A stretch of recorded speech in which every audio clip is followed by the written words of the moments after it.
Hi, this is Jeanette from Habitat for Humanity, and I want to introduce to you one of our volunteers, Kathy Wernberg. She's been volunteering for us for a little bit, but Kathy, tell me, when did you start volunteering with us? Well, first of all, hello. The first time I was involved was a Women Build about 12 or 14 years ago, but that was the one time, and I was still teaching. But about 6 years ago, when I retired, is when I really had started getting more involved with Habitat. I'm on the Women Build Committee, which was trying to get more women involved and getting them to partake in actual building of the homes.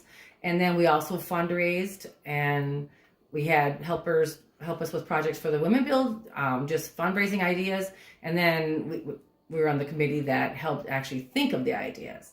And I've been involved with the actual building, which is very fun. And I've helped so much that I get to be on ground day. We call it ground zero day.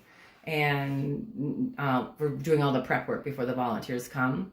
And I help with Oktoberfest, which is part of the Women Build Committee, but we have made so much money with it. And it's been 4 years in a row, I believe. But we do that just as a good fundraiser for us. The other events we've done with Women Build is snowshoe event, and we've had a craft corner at the Builder Show. Yeah, Builder Show, that's what it was called. And we just had DIY projects that we have had people come and build in the corner at the Civic Center. So at the Builders Show, and actually when we're on site, sometimes with women, for especially like women builds, I think one of our goals is to get a power tool into the hands of women who have never done that before. Correct.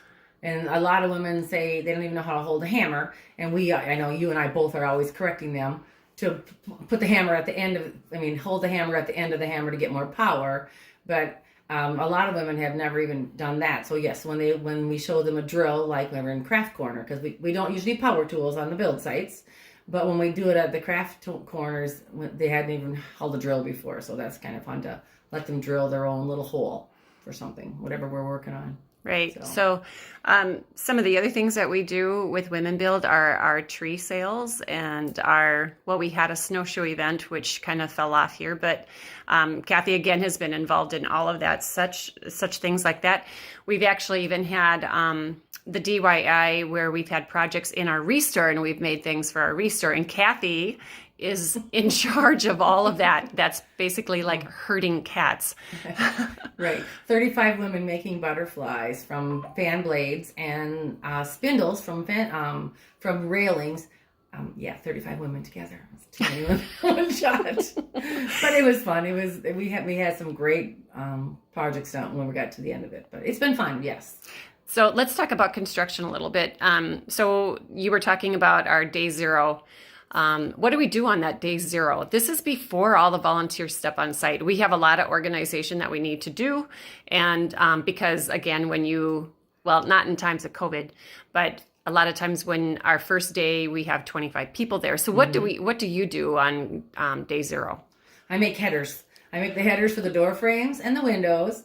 And then they're called either jacks and kings or X's and O's. It's the framing for the corners and for door frames and things like that. Or cripples. And cripples, right. We get all that stuff ready ahead of time. So it's to the first day, because I always try to get new volunteers there on the very first day, because that's the most exciting day, because you see the most progress that first day. The walls go up, and if you have big enough crew, the sheathing goes up, the roof trusses go up, and the sheathing goes on, and it looks like a house by the end of the day. And that's the most fun day. So that's the day you want to get people there for their first time build to be involved.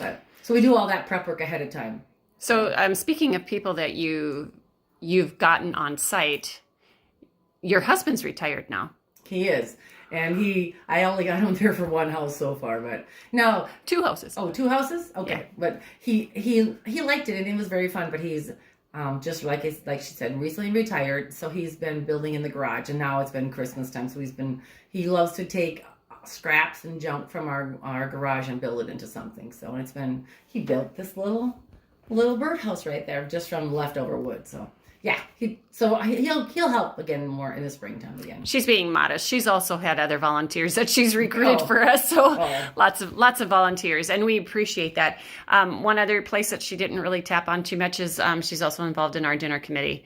I forgot She about helps that. solicit prizes, packages, things like that for our auctions from the Nisswa area in particular, which is going to be our 25th anniversary for our dinner auction this year, and hopefully we can do it in person. Wow. But anyway, from the staff of Habitat, I just wanted to say thank you to Kathy for helping out all these years. And that old adage of, if you want something done, give it to a busy person because it'll get done. So that's Kathy. Kathy's she's like the Energizer Bunny, seriously. Not anymore. But but we appreciate it from Habitat. So I just want to say thank you. I've taken this year off to watch my little 1-year-old grandson, so that's been fabulous. But Jeanette said, how did I get involved in this in the first place? Well, our husbands are partners, and did you ever say no to Jeanette Hool? Yeah, Try it. You're funny. All right. Well, thank you. All right. Thank you.